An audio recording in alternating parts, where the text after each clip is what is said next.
Un vacarme de trop bonheur aurait été fort malvenu. Vous n'y pensez pas?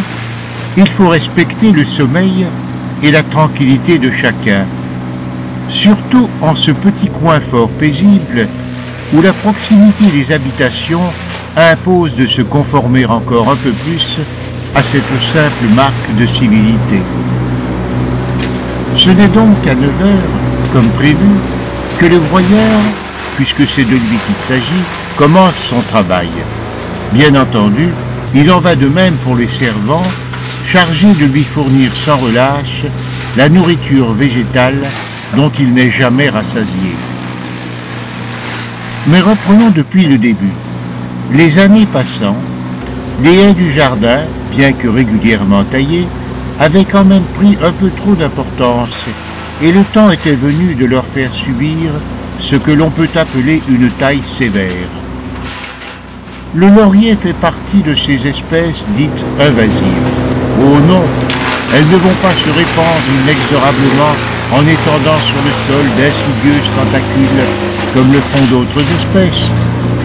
Non, le laurier se contente de croître, tranquillement, sans trop se préoccuper des caprices de la nature, bien que le gel marqué qu'il vient d'affronter soit tout de même parvenu à lui brunir quelque peu son feuillage.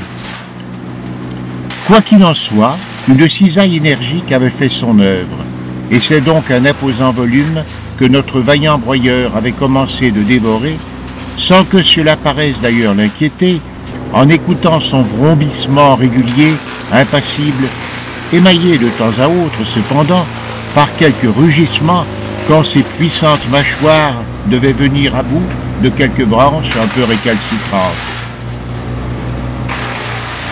Comme auprès de Charybde réclamant inlassablement pour assouvir son appétit, c'est un incessant va-et-vient auprès de la machine pour lui apporter les branches qu'il a tôt fait d'engloutir.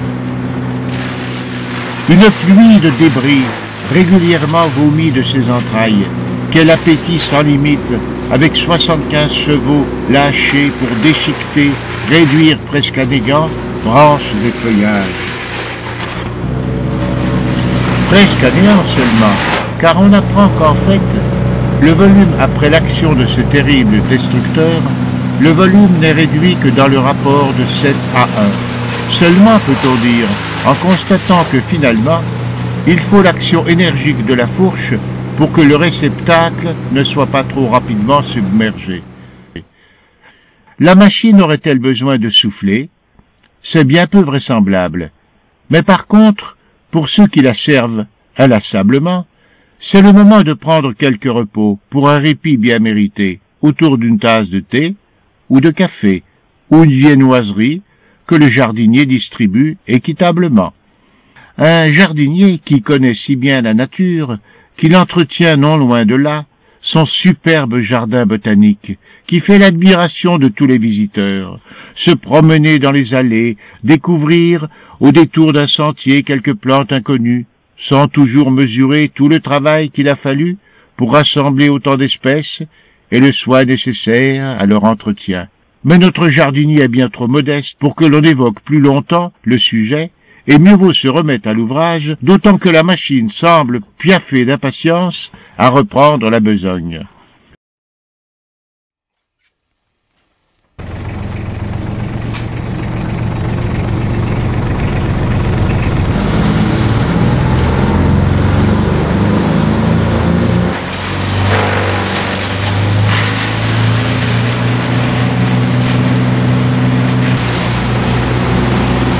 En cette saison, le soleil n'est pas encore trop ardent, et personne ne viendrait à s'en plaindre lorsqu'il s'agit d'extraire des branchages depuis cet amoncellement qui semble aussi difficile à vider qu'il l'était aux Danaïdes pour vider leur tonneau.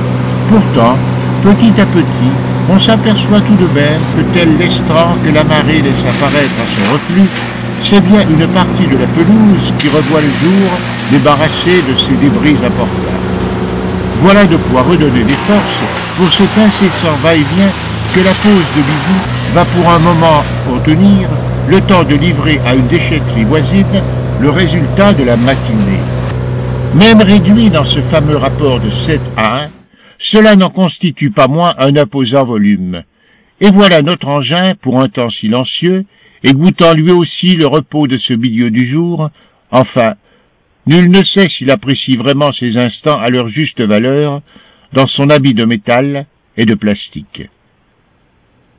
Comme un sportif sur la ligne de départ, une indispensable préchauffe avant que le diesel ne libère à nouveau sa bruyante énergie. Peut-être quelque sieste voisine va s'en trouver un peu écourtée, mais il faut coûte que coûte achever une tâche aussi bien commencée. La fourche a repris son énergique mouvement pendant que l'imperturbable tambour semble réclamer encore que lui soit apportée sa pitance. Semblable à la gueule d'un requin, sa denture d'acier happe goulûment tout ce qui vient à sa portée et réduit à néant la proie végétale livrée à son dévorant appétit. Le râteau s'acharne de plus belle pour effacer de l'endroit le moindre vestige, et voilà le lieu tout pimpant pour aborder le printemps.